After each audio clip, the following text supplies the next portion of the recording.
आज हम बीए द्वितीय वर्ष ऐच्छिक हिंदी निबंध तथा कथ्यतर गद्य इस पेपर के पहले निबंध को लेने वाले हैं और उस निबंध का शीर्षक है मजदूरी और प्रेम। मजदूरी और प्रेम इस निबंध के निबंधकार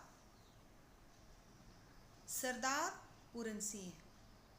तो इस निबंध को शुरू करने से पहले मेरे छात्रों, हम यहाँ ये देखने वाले हैं कि हमारे पाठ्यक्रम के अनुसार 6 निबंध रखे हुए हैं। 6 निबंधों में से हम यहाँ मजदूरी और प्रेम ये निबंध ले रहे हैं। तो आज इस निबंध पर हम खुली चर्चा करने वाले हैं और ये निबंध जो है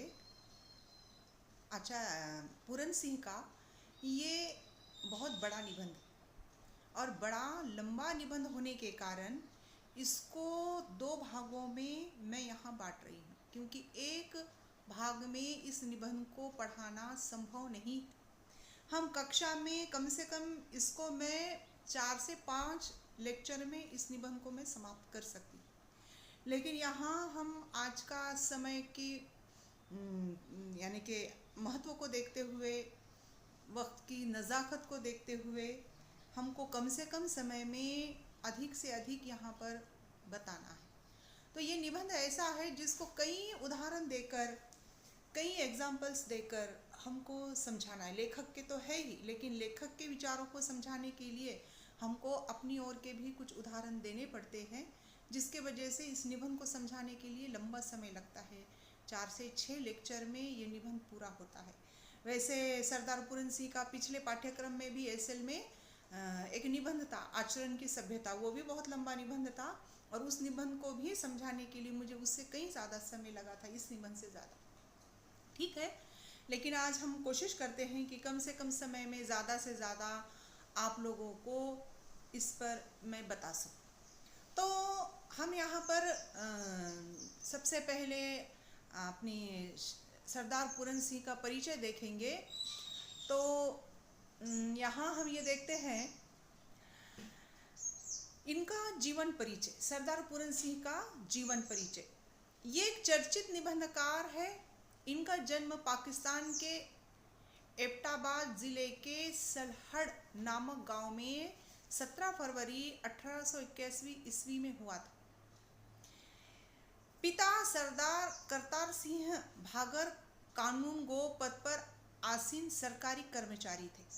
पूरन सिंह अपने माता पिता के ज्येष्ठ पुत्र थे।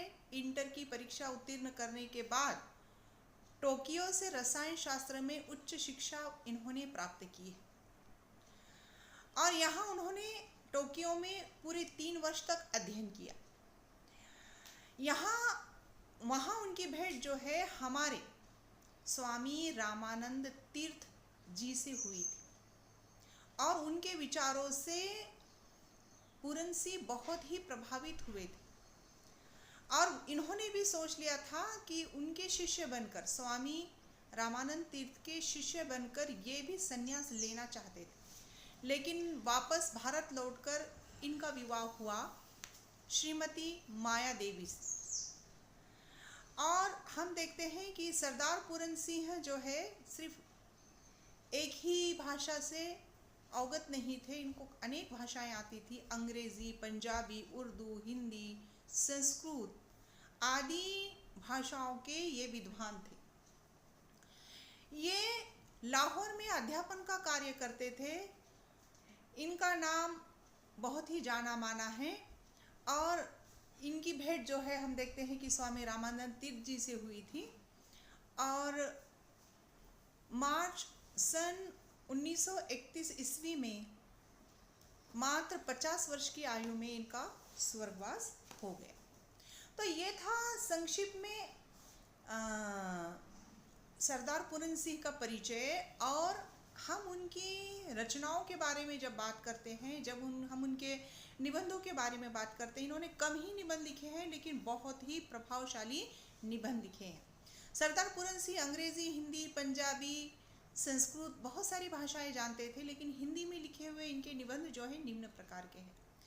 सच्ची वीरता है, कन्यादान है, पवित्रता है, आचरण की सभ्यता है, मजदूरी और प्रेम, और अमेरिका का मंतव्य वाल्ट हिल्टप, ये इनका जो है ये निबंध है जो कि बहुत ही महत्वपूर्ण है, जिसमें हमने पिछला आचरण की सभ्यता पिछले पाठ्यक्रम में इनके हम पढ़ा चुके हैं, जो कि बहुत ही महत्वपूर्ण और बहुत ही प्रभावशाली हमारे भारतीय जनजीवन से जुड़ा हुआ, हमारी भारतीय संस्कृति सभ्यता की पहचान उसमें हमको देखने को मिलती है। तो हम देखते हैं कि सरदार पूरन सिंह ये चर्चित निबंधकार तो है ही, इन्होंने बहुत सारे भाषाओं का इनको ज्ञान है। साथ ही साथ हम यहाँ पर अब ये देखने वाले हैं कि इनकी भाषा कैसी थी। तो इनकी भाषा जो है निबंध की बहुत ही भावनाकुल सरल भाषा थी। इनकी भाषा में मुहावरे, कहावतें आदि का प्रयोग मिलता है, जैसे कि आँखों का तारा, आँखों में धूल झोंकना, कान का कच्चा, दर दर भटकना, चिकनी चुपड़ी बातें करना, ऐसे मुहावरे इनके हमको देखने को मिलते हैं। ऊंची दुकान, फीका पकवान, ये सारे सुंदर यानी कि कहावतें, लोकोक्तियाँ, ये जो कि समाज में प्रचलित है, ऐसे हमको इनकी भाषा में देखने को मिलते हैं।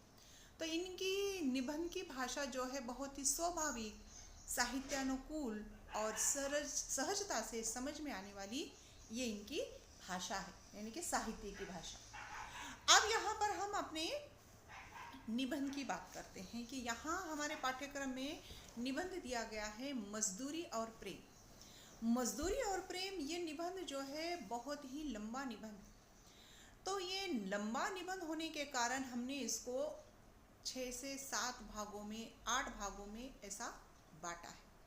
वो इसलिए बांटा है क्योंकि ये निबंध बहुत बड़ा है, तो उसका एक मुद्दा लेकर, एक महत्वपूर्ण पॉइंट लेकर हम उस पर चर्चा करने वाले हैं। तो हम यहाँ पर देखते हैं कि निबंध का शीर्षक पहले समझना ज़रूरी है। निबंध का शीर्षक हम देखते हैं कि मजदूरी और प्रेम, ये निबंध का शीर्षक है। क्योंकि हमेशा साहित्य में कहानी हो, कविता हो, चाहे कोई भी विधा हो, उसके शीर्षक को समझना बहुत ज़रूरी है। जब तक हम शीर्षक नहीं समझेंगे, हम उस लेख को, उस कहानी को, उस कथा को नहीं समझ पाएंगे। जब हम शीर्षक का अर्थ समझ जाते हैं तो हम समझो आधे से ज़्यादा उस कथा को, उस कहानी को, उस निबंध को समझ गए समझो। इसलिए कभी कभी शीर्षक ही समझ में नहीं आता है। जब शीर्षक ही समझ में नहीं आएगा तो फिर हमको उस निबंध का, उसका सार क्या है, उसके पीछे का लेखक का मंतव्य क्या है, लेखक का उद्देश्य क्या है, ये कैसे समझ में आएगा। इसके लिए हमको सबसे पहले शीर्षक जानना बहुत ज़रूरी है। तो लेखक ने यहाँ जब निबंध का शीर्षक दिया है मजदूरी और प्रेम, तो मजदूरी ये शब्द आते ही हमारे आंखों के सामने किसान, मजदूर, ये लोग आ जाते हैं जो हर दिन काम करते हैं, हर दिन अपने शारीरिक अवयवों का प्रयोग करके श्रम करते हैं। तो और जब वो हमारे शरीर के अवयवों को प्रयोग में लाकर दिन भर मजदूरी करते हैं या कोई काम करते हैं या कोई श्रम करते हैं, तो उसके बदले में मिलने वाला उनका जो मोल है या फिर पैसा है, उसको भी हम मजदूरी कहते हैं। कि जो उन्होंने काम किया उसके बदले में, मेहनत के बदले में, श्रम के बदले में जो पैसे दिए जाते हैं, उसको भी मजदूरी कहते हैं। तो यहाँ पर मजदूर और मजदूर की मजदूरी और उसके प्रति हमारा प्रेम, उसके प्रति प्रेम से तात्पर्य है उसके श्रम का हमको सम्मान करना चाहिए, उसके काम की, उसके मेहनत की हमको यानी कि महत्वता जाननी चाहिए, उसका सम्मान करना चाहिए, उसके प्रति स्नेह, उसके प्रति प्रेम रखना चाहिए। कि मामूली से मामूली हम कहते हैं कि खुद हम जब छोटा सा काम करते हैं तो हम थक जाते हैं, हम कहते हैं ओफो हम कितना थक गए हैं, पसीना जा रहा है, हम धूप में थोड़े से थक जाते हैं और फिर ठंडा पानी पीते हैं, ताकि तब हमको समझ में आता है कि मेहनत करना कितना मुश्किल है। और ये लोग दिन भर धूप में अपना खून पसीना बहाते हैं, दिन भर भूखे प्यासे रहकर वो काम करते हैं और बदले में हम उनको जो पैसा देते हैं, उनका मेहनताना जो देते हैं, मजदूरी जो देते हैं, उसके मुकाबले में वो कुछ भी नहीं होती। तो लेखक यहाँ पर मजदूरी का महत्व बताते हैं, मजदूर की मजदूरी। तो यहाँ पर मजदूर शब्द जब हम ले रहे हैं तो यहाँ किसान की मेहनत आ जाती है, एक मजदूर की मेहनत आ जाती है, या फिर किसी भी काम करने वाली की मेहनत यहाँ पर आ जाती है, मजदूरी यहाँ पर आ जाती है, श्रम यहाँ पर आ जाता है। और उसके प्रति हमारा जो प्रेम होना चाहिए, उसके प्रति जो हमारे मन में सम्मान होना चाहिए, उसको दर्शाने वाला ये शीर्षक मजदूरी और प्रेम। तो सबसे पहले हम ये अर्थों को जान गए हैं कि मजदूरी और प्रेम ये निबंध का शीर्षक। तो लेखक ने इस निबंध में एक किसान को या फिर एक भेड़ बकरी चलाने वाले गड़रिये के जीवन को रखा है।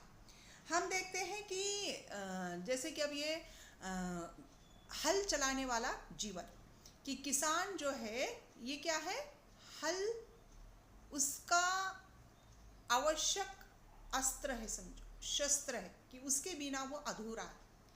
तो जब वो हल चलाता है तो ये हमने 6-7 भागों में उसको बांटा है इस निबंध को, कि हल चलाने वाला, जैसे कि हम देखते हैं यहाँ पर कि हल चलाने वाला, उसके बाद है हल चलाने वाले का जीवन, फिर उसके बाद देखते हैं कि हम गड़रिये का जीवन, फिर उसका बाद देखते हैं कि मजदूर की मजदूरी, फिर उसके बाद देखते हैं मजदूरी और प्रेम और मजदूरी, फिर उसके बाद हम देखते हैं कि मजदूरी और कला, फिर उसके बाद हम देखेंगे मजदूरी और फकीरी, उसके बाद देखेंगे कि समाज का पालन करने वाली दूध की धारा, और अंत में हम देखने वाले हैं पश्चिमी सभ्यता का एक नया आदर्श। तो इस तरह से हम देखते हैं कि ये 8 भागों में हमने इस निबंध को बांटा है। तो हम कम से कम समय में अब ये एक एक पॉइंट लेकर, एक एक मुद्दा लेकर हम इस पर चर्चा करने वाले हैं। तो यहाँ सबसे पहले लेखक ने बताया है कि हल चलाने वाले का जीवन। तो भाई हल चलाने वाले का जीवन कैसा हो सकता है? तो हम हर दिन हमारे नज़रों के सामने, आँखों के सामने हम एक किसान को देखते हैं, किसान या फिर खेत में काम करने वाले मजदूरों को देखते हैं, जो सुबह उठते ही हल अपने कंधे पर रख लेता है और अपने खेत में चला जाता है। तो फिर हम यहाँ पर ये देखते हैं कि सबसे पहले लेखक किस तरह से अपने विचार यहाँ पर रखते हैं हल चलाने वाले के बारे में। तो हल चलाने वाला अर्थात किसान, हल चलाने वाला अर्थात यानी कि मजदूर भी हो गया है। तो हल चलाने वाला इंसान कैसा है? तो लेखक का कहने का मतलब होता है कि जो भी हल चलाने वाला होता है वो स्वभाव से साधु व्यक्ति होता है। स्वभाव से साधु व्यक्ति से तात्पर्य है कि ऐसा इंसान जो बहुत ही सच्चा है, सीधा साधा, सच्चा, भोला भाला, जो आसानी से कोई भी उसको बेवकूफ़ बना सकता है, आसानी से उसको कोई भी मूर्ख बना सकता है, लेकिन वो कभी किसी को मूर्ख नहीं बनाता, वो किसी के साथ कोई षड्यंत्र नहीं रचता, वो किसी के साथ कोई छल कपट नहीं करता। तो ऐसे सीधे साधे मासूम जिसको हम कहेंगे, उसको जब हम देखते हैं तो उसमें हमको सीधे क्या होते हैं, एक भगवान के साक्षात्कार होते हैं कि भाई भगवान अगर से होगा तो कैसे होता है भगवान? तो भगवान जो है ऐसा होगा, सीधा साधा भोला भाला, एक ऐसा इंसान जो सज्जन इंसान जिसको हम कहते हैं। तो हम यहाँ पर देखते हैं कि ये किसान जो होता है बहुत ही सीधा साधा है। और फिर दूसरी बात यहाँ पर लेखक अपने निबंध में ये कहते हैं कि ये हर दिन यज्ञ करता है, अपनी आहुति देता है। तो यज्ञ करना, आहुति देने का मतलब जब हम देखते हैं यज्ञ जब की जाती है तो उसमें समिधा के रूप में समिधा रूपी लकड़ी जलाई जाती है, उसमें आहुति दी जाती है। तो किसान का यज्ञ कुंड जो है उसका खेत है, और उसमें दी जाने वाली आहुति समिधा यानी कि उसका खून पसीना, उसका परिश्रम। वो जितना परिश्रम करेगा उतना उसके खेत में, खलिहान में यानी कि अन्न उगेगा, फसल अच्छी आएगी, फलेंगे फूलेंगे, फल फूल आएंगे। तो जब अपने श्रम से वो चावल उगाता है, अपने श्रम से जब गेहूँ उगाता है, तो चावल के जब सफ़ेद सफ़ेद दाने आते हैं तो ये उसके श्रम का फल है, आहुति का यानी यज्ञ का फल। लाल लाल गेहूं के दाने आते हैं तो ये समझो उसके खून पसीने से आए हुए वो अन्न है। फल फूल आते हैं तो उसका जहाँ खून पसीना गिरा है उसके बदले में आहुति उसने जो अपने शारीरिक श्रम की दी है उसके बदले में ये फल फूल आए। और जब ये श्रम करता है तो वो किसी को जताता नहीं, किसी को बताता नहीं, मौन रहकर शांत रहकर ये करता रहता है, जिसके बदले में वो हमको अन्न धान्य देता है, हमको खाना देता है, अनाज देता है खाने के लिए।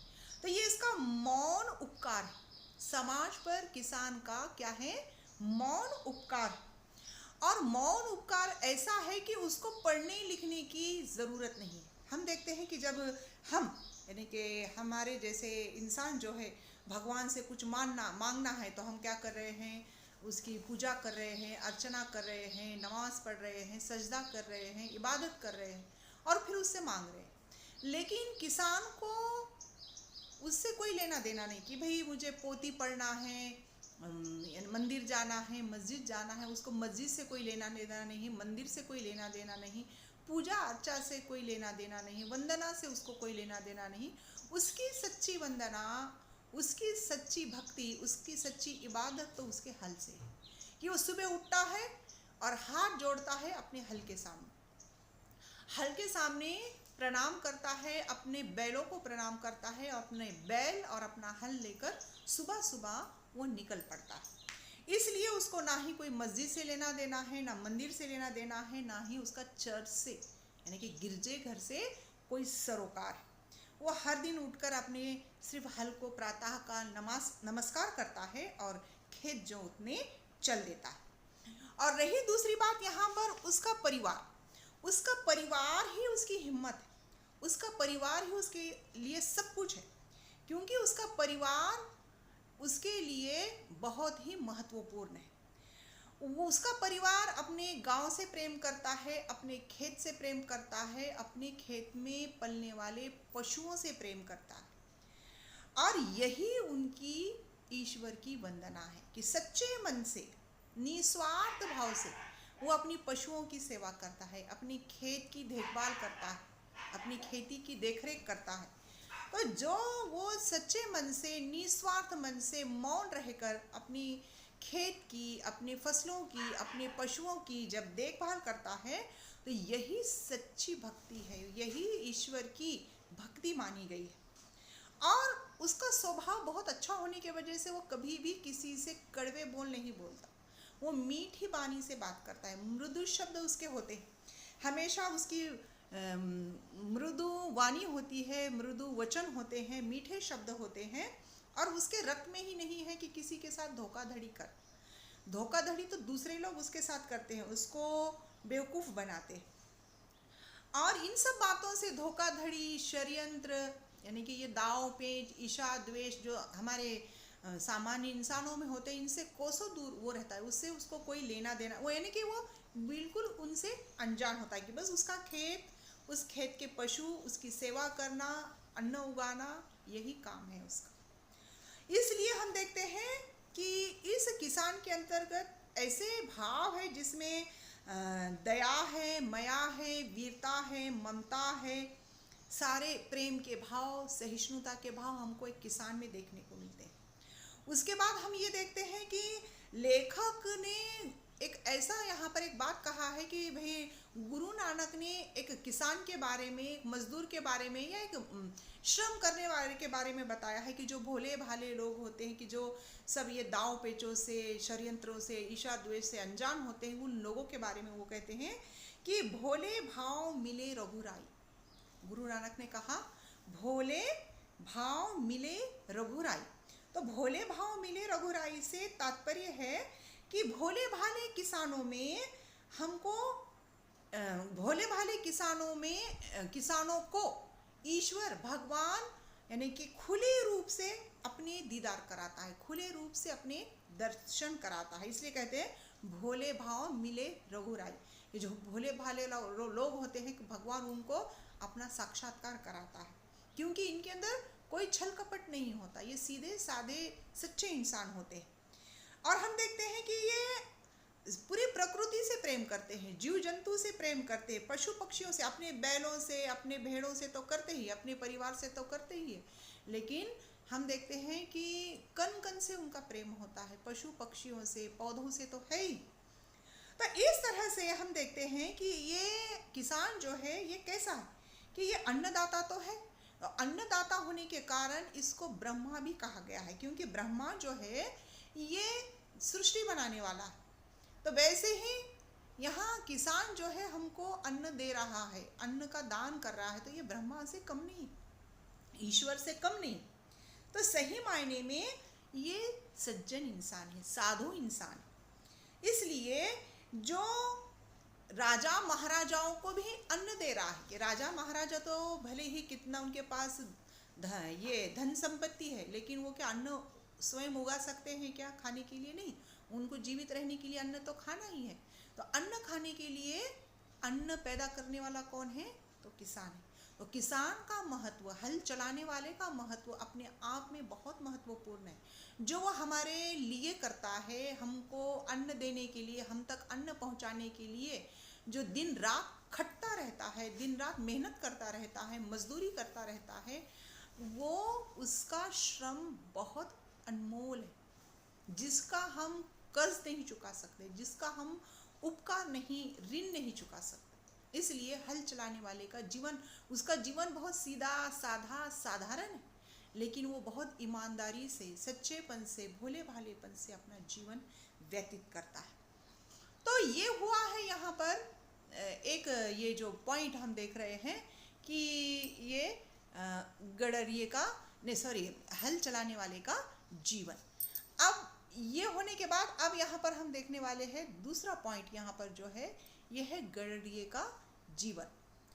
तो गडरिये का जीवन से तात्पर्य यहाँ पर लेखक ने कहा है कि जैसा किसान है, किसान के जैसा ही यहाँ पर यानी कि जो भेड़ बकरी चराते हैं उनको गडरिया कहा जाता है।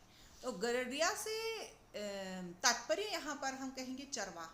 चरवाहा के लिए उसके ऑप्शन में पर्यायवाची शब्द जो है हम चरवाहा भी कहते हैं, कि गडरिया कहना थोड़ा सा मुश्किल हो रहा है। तो जो भेड़ बकरी पालता है, उसका पालन पोषण करता है, उनकी देखरेख करता है, उनसे ही उसका जीवन यापन होता है, उसको गडरिया कहा जाता है। और ये दर दर भटकने वाला, उसका कोई घर का ठाव ठिकाना नहीं होता, बंजारों की तरह जहाँ उसको अच्छा लगता है प्रकृति में वहाँ वो अपना बसेरा बसा लेता है, जहाँ उसको मन लग जाता है वहाँ वो बस जाता है। तो वो भटकने वाला एक फकीर की तरह, एक बंजारे की तरह उसका जीवन है, गडरिये का जीवन।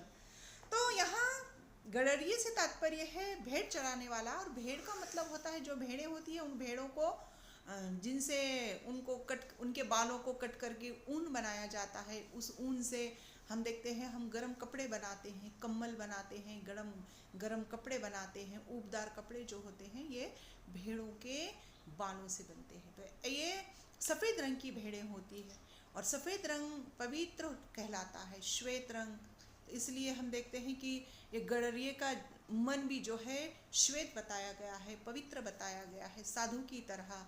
हम देखते हैं कि सूफ़ी लोग जो होते हैं, तो सूफ़ी लोगों के बारे में भी यही है कि सूफ़ी लोग जो है मन से बहुत पवित्र होते हैं, सीधे साधे सच्ची फ़कीरी जीवन जीने वाले होते हैं, उनको सूफ़ी कहा जाता है। तो गडरिया भी जो है ये एक सूफ़ी जीवन जीता है। तो हम देखते हैं कि गडरिया जो, अब ये किसान तो अपनी खेती में रहता है, खेत में रहता है, खेती बाड़ी करता है, लेकिन गडरिया जो है एक चरवाहा जो है उसका ना ही खेत है ना कुछ है, वो सिर्फ अपने भेड़ों के साथ जीवन व्यतीत करता है। भेड़ ही उसके अपने जीवन यापन का एक हिस्सा है। तो उनकी देखभाल करना, उनकी सेवा करना, यही उसका जीवन है। तो ये एक गडरिया या एक चरवाहा, उसका जीवन कैसा है? तो वो एक मस्त मौला है, उसको ये थोड़ा सा भी गम नहीं है, उसको थोड़ा सा भी दुख नहीं है कि भगवान ने मुझे गरीब बनाया है, मेरे पास घर नहीं है, मेरे पास छत नहीं है। नहीं, उसको कोई गम नहीं है, क्योंकि वो बेफिक्र है, मस्त मौला, मस्त मौजी जीवन जीने वाला है। कि जहाँ उसको लगता है कि भाई यहाँ हरा भरा है, घास फूस है, पानी है, वहाँ वो अपना यानी कि बसेरा जमा लेता है। घास फूस तान कर वो अपनी छोटी सी कुटिया बना लेता है। वो हमेशा प्रसन्न रहता है। गडरिया जो है ज़्यादातर ये बर्फीले स्थानों पर, पहाड़ों पर रहते हैं। तो बर्फीले स्थान जहाँ चारों ओर बर्फ ही बर्फ बिछी हुई है, तो हम देखते हैं कि जब बर्फ चारों ओर बिछी हुई होती है तो बर्फ भी सफ़ेद रंग की, श्वेत रंग की, और इनकी भेड़ें भी श्वेत रंग की, और गडरिये को भी यहाँ पर सफ़ेद बालों वाला बताया गया है। लेखक कहते हैं कि सफ़ेद बाल, उसके सफ़ेद बाल चमक रहे हैं। और ये गडरिया भी जो है बूढ़ा हो गया है, बूढ़ा इंसान है, ये मनुष्य जो है बूढ़ा है, लेकिन बूढ़ा होने के बावजूद भी उसके चेहरे पर एक प्रसन्नता के कारण उसके चेहरे के गाल जो है लाल लाल हो रहे हैं, उसके गालों पर लाली छलक रही है। तो ये लाली क्यों छलक रही है? प्रसन्नता के कारण, क्योंकि वो अपने जीवन से प्रसन्न है। तो जीवन से क्यों प्रसन्न है? हम यहाँ पर लेखक ये कहते हैं कि ये गडरिया तो बूढ़ा है, लेकिन भेड़ों में वो खुश है। भेड़ों के साथ साथ लेखक यहाँ पर उसको विष्णु का अवतार बता रहे हैं। गडरिये को विष्णु का अवतार बता रहे हैं। विष्णु का अवतार इसलिए कि जिस तरह से विष्णु अपने शेष नाग पर बैठे हुए होते हैं, चारों तरफ क्षीरसागर फैला हुआ है, वैसे ये बर्फ रूपी क्षीरसागर में, बर्फ रूपी यानी कि क्षीरसागर में, समुद्र में ये विष्णु रूपी यहाँ विराजमान है, विष्णु की तरह विराजमान है। और विष्णु के साथ, विष्णु के बाजू में हमेशा जब लक्ष्मी जी विराजमान रहती है, तो ठीक वैसे ही उसकी पत्नी हमेशा उसके साथ, हमेशा उसको खुश रखती है, हमेशा उसको प्रसन्न रखती है। अपने पति को प्रसन्न रखकर उसको हमेशा उसके लिए अच्छे पकवान बनाना, उसके लिए खाना बनाना, हमेशा उसको खुश रखना, उसके हर श्रम में साथ देने वाली उसकी पत्नी है।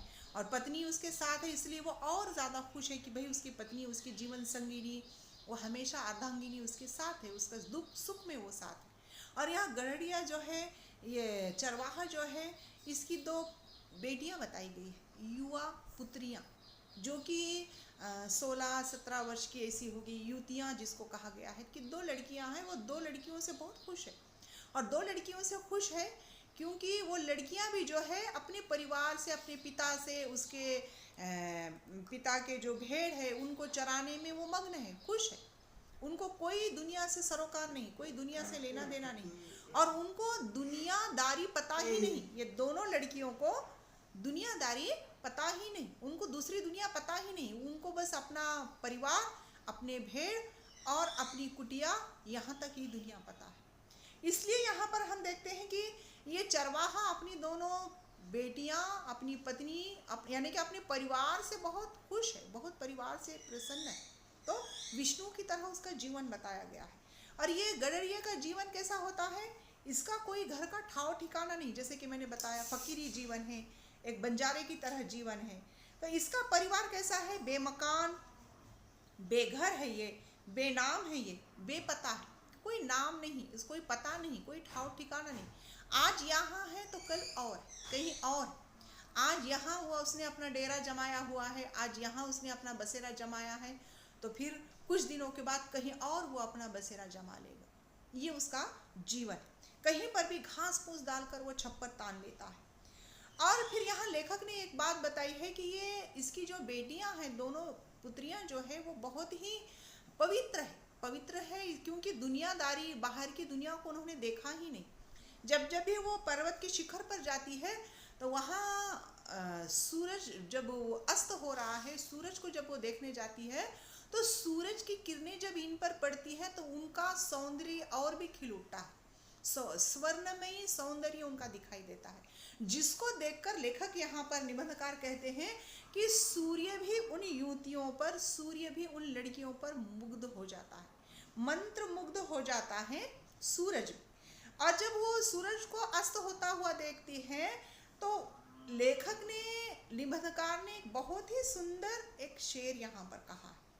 शेर कुछ इस तरह से है कि सूर्य यानी कि सूरज जब उन दोनों लड़कियों को देखता है, उन युवतियों को देखता है, तो ये शेर सूरज के कहे हुए, सूरज के मन से निकले हुए हैं कि हुए थे आँखों के कल इशारे, इधर हमारे उधर तुम्हारे, चले थे अश्कों के क्या फवारे, इधर हमारे उधर तुम्हारे। यानी कि आँखों ही आँखों में उधर सूरज भी इशारे कर रहा है और इधर ये लड़कियां भी उसको देख रही।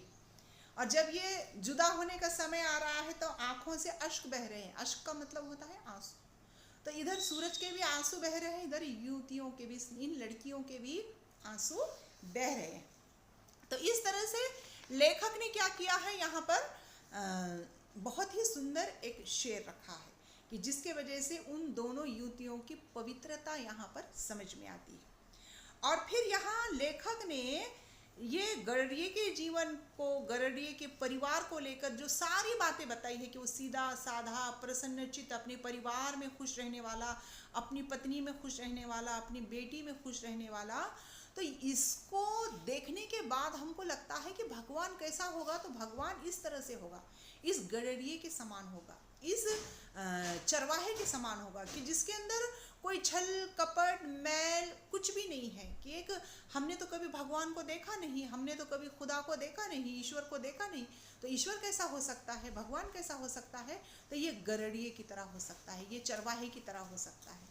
तो इसके लिए भी लेखक ने, निबंधकार ने बहुत ही एक अच्छा सुंदर, एक बहुत ही प्यारा सा शेर दिया है कि इस शेर को पढ़कर आज के आधुनिक गीत की याद मुझे आती है, हमें आती है, वो गीत भी मैं बताऊंगी।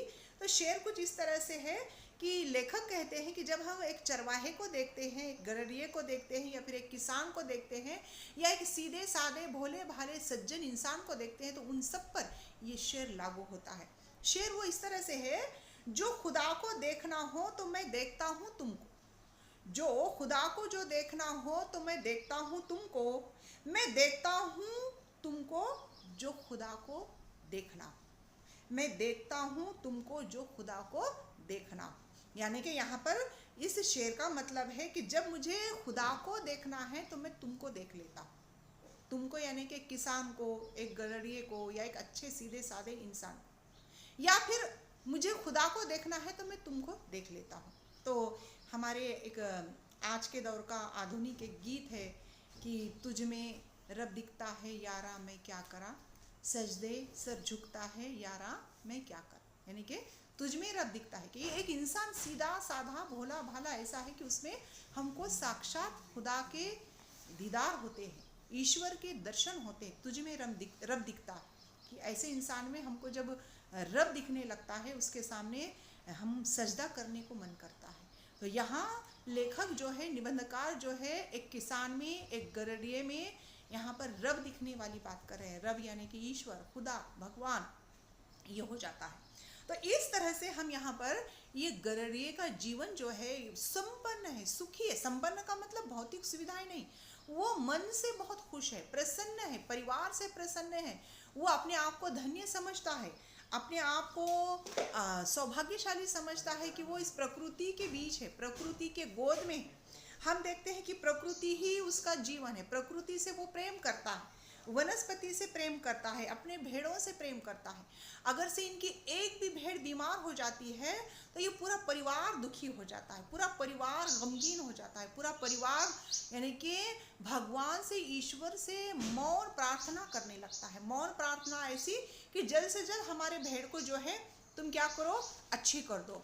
और जब इनकी भेड़ जो है अच्छी हो जाती है तो पूरा परिवार प्रसन्न हो जाता है, पूरा परिवार जो है नाचने लगता है, पूरा परिवार नाचने लगता है, यहाँ तक कि गरुड़िया, बूढ़ा गरुड़िया भी जो है नाचने लगता है। तो जब वो, और तभी प्रकृति भी उनके इस खुशी को देखकर, उनकी प्रसन्नता को लेकर झिमझिम बारिश भी होने लगती है। और जब झिमझिम बारिश होने लगती है तो जैसे कि प्रकृति भी इनके खुशी में शामिल हो गई है।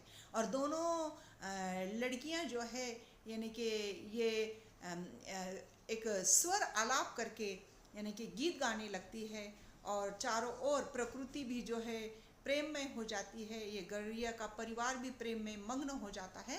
तो यहाँ लेखक कहते हैं कि मैंने अपने भाई को कहा कि जब ये गरुड़िया खाली अपनी बकरियों की, भेड़ों की सेवा कर कर इतना प्रसन्न है तो मुझे ये पुस्तकीय ज्ञान वगैरह मुझे कुछ नहीं चाहिए, मुझे भी कुछ भेड़ बकरियां दिलवा कर दे दो और मैं उन भेड़ बकरियों की सेवा में ही प्रसन्न रहता हूँ। क्योंकि ये बड़े बड़े मोटे मोटे पुस्तकें जो है ये ज्ञान देने वाले किसी काम के नहीं। ये मौन रूपी पशु पक्षियों से जो ज्ञान मिलता है, जो प्रकृति से हमें जो ज्ञान मिलता है, प्रकृति से हमको जो जुड़ने का मौका मिलता है, ये सबसे बड़ा भगवान का साक्षात्कार है, सबसे बड़ा भगवान से मिलने का एक तादाद में होने का एक माध्यम है। इसलिए लेखक कहते हैं कि मैंने अपने भाई से कहा कि मुझे पुस्तकें नहीं चाहिए, मुझे भी कुछ भेड़ वगैरह दिलवा दो। यही सच्चा जीवन है, यही यानी कि आदर्श जीवन है, यही प्रकृति रूपी जीवन है। इस तरह से लेखक कहते हैं। इसलिए कहते हैं कि किसान का जीवन, गडरिये का जीवन जो है ये भगवान के जीवन से कम नहीं है। इस तरह से ये निबंध के माध्यम से कहते हैं। फिर अब यहाँ पर तीसरा पॉइंट हम देखते हैं। यहाँ पर लेखक ने दिया है मजदूर की मजदूरी। मजदूर की मजदूरी, ये निबंध यहाँ लेखक ने जो दिया है, ये मजदूर की मजदूरी में लेखक कहते हैं कि जब मजदूर कोई मजदूरी करता है, श्रम करता है, तो उसके बदले में जब हम उसको कोई मेहनत के बदले में मेहनताना देते हैं, पैसा देते हैं, वो पैसा उस मेहनत के सामने, उस श्रम के सामने बिल्कुल छोटा है, मामूली, न्यून्य, उसके सामने उसकी कोई मोल नहीं है। क्योंकि जब एक किसान, एक गडरिया या एक मजदूर जब मजदूरी करता है तो उसका सारा शरीर उस श्रम में लग जाता है, सर से लेकर पैर तक उसका एक एक अवयव काम करता है। और उसके बदले में हम जो 1 पैसा, 2 पैसे, 4 पैसे, 10 रुपये, 100 रुपये देते हैं, उसके मुकाबले में कुछ भी नहीं है। वो अपना खून पसीना बहाता है और उसके बदले में हम उस खून पसीने को हम क्या करते हैं, पैसों से उसको नापते हैं, पैसों से उसको तोलने लगते हैं कि भाई तुमने 10 मिनट काम किया, आपने 1 घंटा काम किया, तुमने दिन भर काम किया। दिन भर काम करने के बदले में हम उनको 100 रुपये देते हैं, दिन भर काम करने के बदले में हम 50 रुपये देते हैं। पहले तो आने, 4 आने, 10 आने, 10 पैसे, रुपया, 2 रुपया, ये मजदूरी दिया जाती थी। तो लेखक यहाँ कहते हैं कि एक मजदूर की मजदूरी मामूली नहीं होती।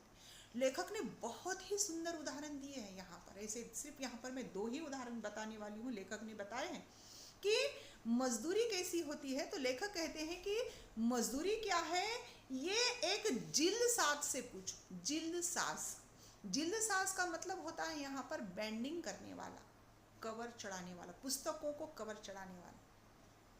आजकल तो वाटरप्रूफ हम देखते हैं कवर आते हैं हमारे पुस्तकों को, लेकिन पहले जो पुस्तकें कागज़ की होती थी, पुट्ठे की होती थी, वो बहुत जल्दी ख़राब हो जाया करती थी। इसलिए हम क्या करते थे, जब कोई नई पुस्तक खरीद कर लाते थे तो हम क्या करते थे, प्रेस में जाकर मजदूरी देकर उसको हम बैंडिंग करा कर लाते थे। उसको हम अंग्रेज़ी में बैंडिंग कहेंगे, लेकिन उर्दू का शब्द है जिल्द चढ़ाने वाला। उसको जिल्द साज कहते हैं कि जो एक पुस्तक पर कवर चढ़ाता है।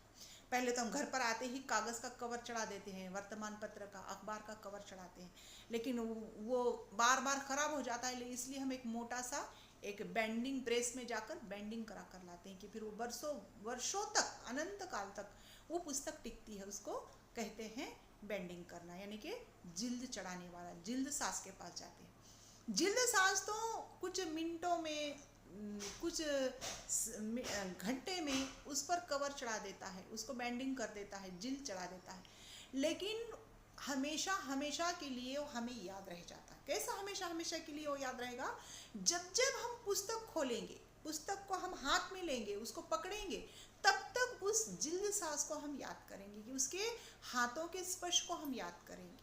हम उसके हमेशा के लिए मित्र बन जाते हैं कि जब पुस्तक हाथ में लेंगे उस जिल्द साज को हम याद करते हैं कि उसने कितना बड़ा योगदान दिया है अपने श्रम से, कि मेरे पुस्तक को मैंने सुरक्षित कर दिया है। हम अपनी किताब को हिफाजत से रख देते हैं। जब कितनी बार भी हम उसको इस्तेमाल करेंगे, कितनी बार भी हम खोलेंगे, कितनी बार भी हम उसको पढ़ेंगे, तो वो ख़राब नहीं होंगी। क्यों? क्योंकि जिल्द साज ने उस पर बहुत ही बेहतरीन, बहुत ही अच्छी जिल्द चढ़ाई है, कवर चढ़ाया है, उसको बैंडिंग करके दिया है। तो ये यहाँ लेखक कहते हैं कि जब जब मैं पुस्तक अपने हाथ लेता हूँ, उस जिल्द साज के प्रति मैं कृतज्ञता व्यक्त करता हूँ कि उसका उपकार कितना बड़ा है कि ये मेरी पुस्तक सुरक्षित है।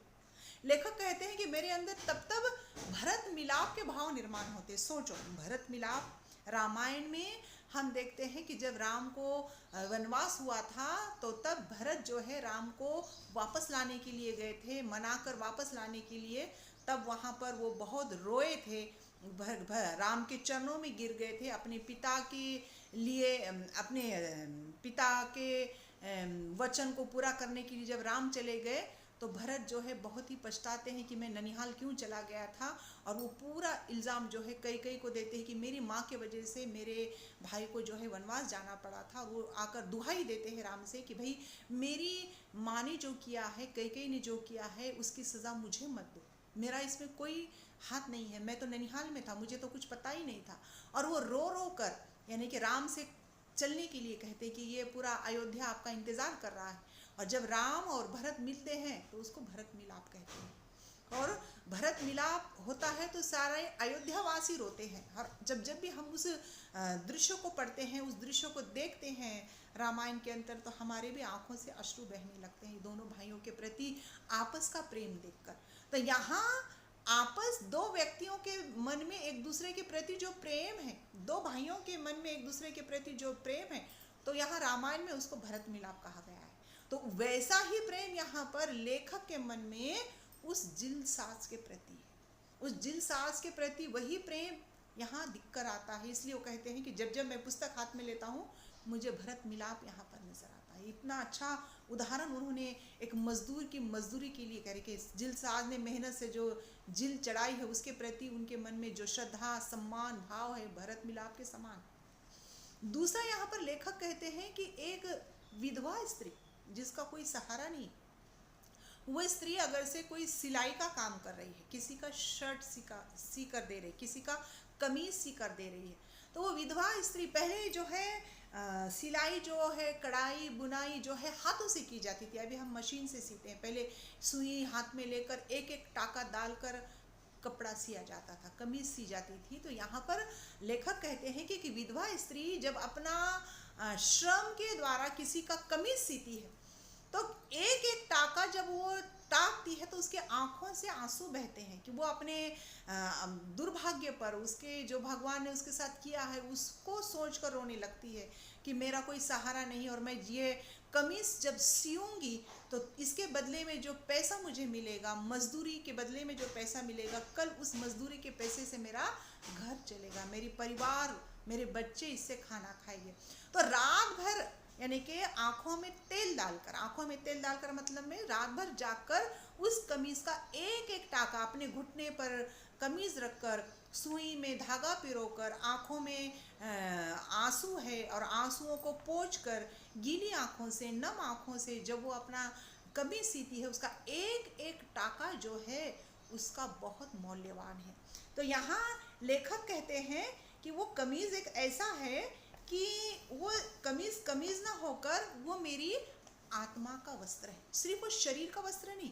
जब लेखक वो सिली हुई कमीज पहनेंगे तो वो विधवा की जो मेहनत है वो क्या है, वो लेखक के आत्मा को वस्त्र के रूप में उसने ढक दिया। तो लेखक कहते हैं जब ये कमीज मैं पहनूंगा, ये कमीज मेरे लिए तीर्थ यात्रा से कम नहीं। तीर्थ यात्रा का मतलब हम क्या कहते हैं? तीर्थ यात्रा यानी कि चारों धामों की यात्रा करना, भगवान के दर्शन करना, वो तीर्थ यात्रा है। तो साक्षात वो विधवा स्त्री और उसका श्रम जो है साक्षात ईश्वर के दर्शन कराते हैं, यानी कि तीर्थ यात्रा से कम नहीं है। कि वो विधवा स्त्री की जो मेहनत है, उसका जो श्रम है, उसके बदले में मैं तो कुछ रुपया, 2 रुपये, 10 रुपये, 100 रुपये मैं दे दूंगा, लेकिन जब जब ये कमीज पहनूंगा तब तब उसकी मेहनत मुझे याद आएंगी कि वो रात भर उसने जाग कर एक एक टाके से मेरे कमीज को सिया है। तो यहाँ उसकी जो मेहनत जो है लेखक के लिए यहाँ पर तीर्थ यात्रा से कम नहीं है। तो यहाँ लेखक कहते हैं कि ये मजदूर की मजदूरी जो है हमारे लिए बहुत ही महत्वपूर्ण होनी चाहिए। उसकी मजदूरी की हमको कद्र करनी चाहिए, उसकी मजदूरी का हमको सम्मान करना चाहिए। तो इस तरह से यहाँ पर लेखक जो है मजदूर और उसकी मजदूरी का, उसकी मेहनत का महत्व बताते हैं। तो हम यहाँ पर यहीं रुकते हैं क्योंकि ये निबंध जो है हम 2 भागों में बांटने वाले हैं। तो हम 3 जो मुद्दे हैं यहाँ हमने लिए हैं, आगे के मुद्दे हम दूसरे भाग 2 में लेंगे। पहले भाग में 3 मुद्दे लिए हैं, अब दूसरे भाग में हम आगे के मुद्दे लेंगे, क्योंकि वीडियो इतना लंबा हम नहीं कर सकते, इसलिए हम यहाँ पर रुकते हैं। तो ये निबंध आपको समझ में आया या नहीं आया, या फिर इससे संबंधित आपको कोई प्रश्न करना है तो आप मुझे व्यक्तिगत रूप से इसे सवाल कर सकते हैं, प्रश्न कर सकते हैं। तो मेरे छात्रों, मुझे आशा है कि ये मेरा निबंध आपको मेरा पढ़ाने का ये निबंध जो है आपको समझ में आया होगा। मजदूरी और प्रेम, जिसके निबंधकार जो है पूरन सिंह है, सरदार पूरन सिंह। तो हम यहाँ पर इस निबंध के एक भाग को